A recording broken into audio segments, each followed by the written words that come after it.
अस्सलाम वालेकुम class. Question number 15 देखें। क्वेश्चन नंबर 15 में हमारे पास है integral 2z + 5/g² - 2z × dz। ठीक है। अब सबसे पहले हम क्या करेंगे, हमारे पास जो पार्ट ए है उसमें सर्कल हमारे पास है 1/2। ठीक है। सबसे फर्स्ट स्टेप में हम सबसे पहले z की वैल्यूज़ फाइंड आउट करेंगे।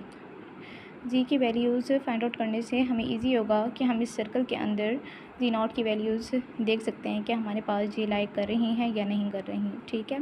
सबसे पहले हम डिनोमिनेटर वाली टर्म को 0 के इक्वल रख देंगे। 0 के इक्वल रखने के बाद जी कॉमन लेंगे तो ये हमारे पास आ जाएगा जी - 2 = 0।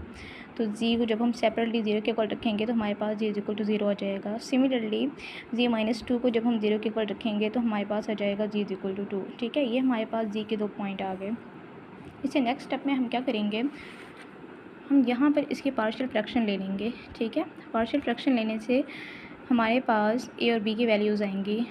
ए और बी की वैल्यूज़, ये ए की वैल्यू है और ये बी की वैल्यू है, ये हमने वापस यहाँ पर पुट कर देनी है। ठीक है। पुट करेंगे तो हमारे पास आ जाएगा 2z + 5 ओवर जी - 2 = -5/2z + 9/2z - 2। ठीक है।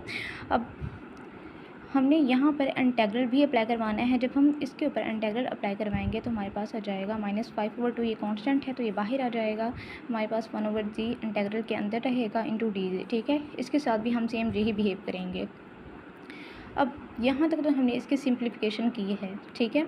अब हमने पार्ट ए सॉल्व करना है। कैसे सॉल्व करेंगे, हमारे पास सर्कल क्या है 1/2। ठीक है। अब जी की क्या वैल्यूज़ हैं हमारे पास जी की 2 वैल्यूज़ हैं, जी = 2 और जी = 0। ठीक है। सबसे पहले हम जी की फ़र्स्ट वैल्यू को देखते हैं कि हमारे पास क्या ये इनसाइड ऑफ द सर्कल है या फिर आउटसाइड ऑफ द सर्कल है। अब देखिए सर्कल हमारे पास क्या है 1/2। 1/2 मीन 0.5। ठीक है। हमारे पास ये 0.5 है और जी = 2 ये एक ऐसा नंबर है जो हमारे पास हमारे सर्कल के अकॉर्डिंग कैपिटल है। इसका मतलब है कि ये हमारे पास आउटसाइड ऑफ द सर्कल है। ठीक है। तो आप लिख सकते हो G = 2 lies outside of the circle. तो बाय काशी-गोरसत थ्योरम हमारे पास यहाँ पर इंटेग्रल 1/g - 2 × dz ये इक्वल आ जाएगा 0 के। ठीक है।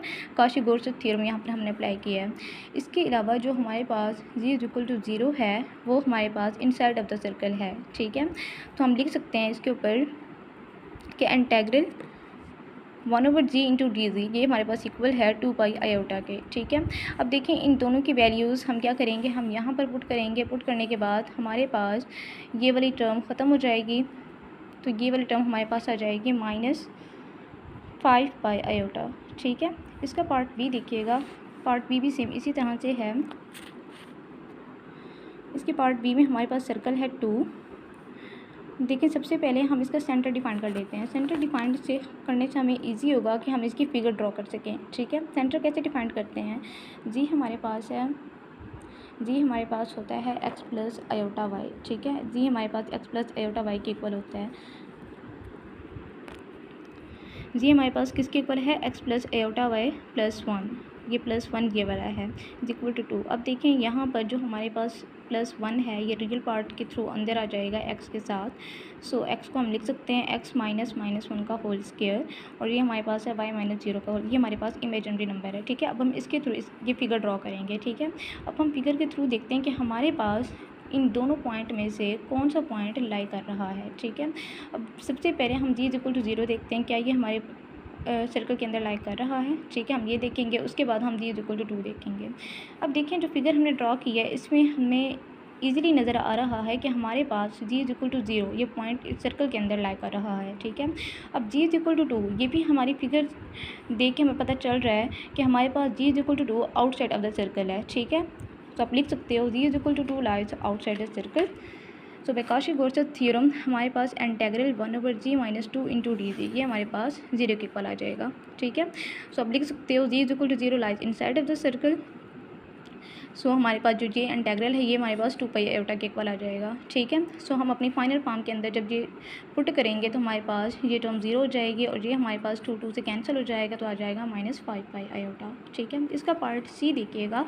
पार्ट सी भी सेम इसी तरह से है। इसमें हम सबसे पहले सेंटर डिफाइन कर लेते हैं। सेंटर डिफाइन करने से हमें इजी होगा कि हम इसकी फिगर ड्रॉ कर सकें। सेंटर कैसे डिफाइन करते हैं, जी हमारे पास इक्वल होता है x plus iota y minus 3, ठीक है, ये -3 ये वाला है। देन हमने रियल पार्ट को अलग कर लिया, हमने इमेजिनरी पार्ट को अलग कर लिया। देन जब हमने इस सेंटर के थ्रू हम अपनी फिगर ड्रॉ की तो हमें पता चला कि हमारे पास z इज इक्वल टू 0 ये हमारे पास आउटसाइड ऑफ द सर्कल है, जबकि z इज इक्वल टू 2 ये एक ऐसा नंबर है जो हमारी फिगर के अंदर लाई कर रहा है। तो आप लिख सकते हो z is equal to 0 lies outside the circle. So by Cauchy Goursat theorem हमारे पास j इंटेग्रल 0 हो जाएगा और g is equal to 2 lies inside the circle, ठीक है। आपने इस तरह से इसको डिफाइन कर देना है, ठीक है। अब देखें ये हमारे पास 2 पाई आयोटा के इक्वल आ जाएगा।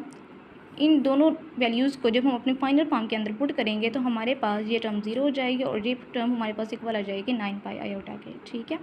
इसी तरह से इसका डी पार्ट है। डी पार्ट में देखिए हमारे पास क्या है, mod G plus 2 iota is equal to 1। अब हमें पता है कि जी हमारे पास इक्वल होता है एक्स प्लस आयोटा वाई के, ठीक है। अब एक्स रियल पार्ट है, इसको हम अलग कर लेंगे, आयोटा वाली टर्म को हम अलग कर लेंगे। देन हम जब हम इस सेंटर के थ्रू अपनी फिगर ड्रॉ करेंगे तो हमें पता चल रहा है कि हमारे पास g इज इक्वल टू 0 और g is equal to 2 both lies outside of the circle, ठीक है। सो आप लिख सकते हो बाय कॉची-गॉर्सर थ्योरम ये दोनों टर्म हमारे पास 0 के इक्वल आ गई हैं, ठीक है।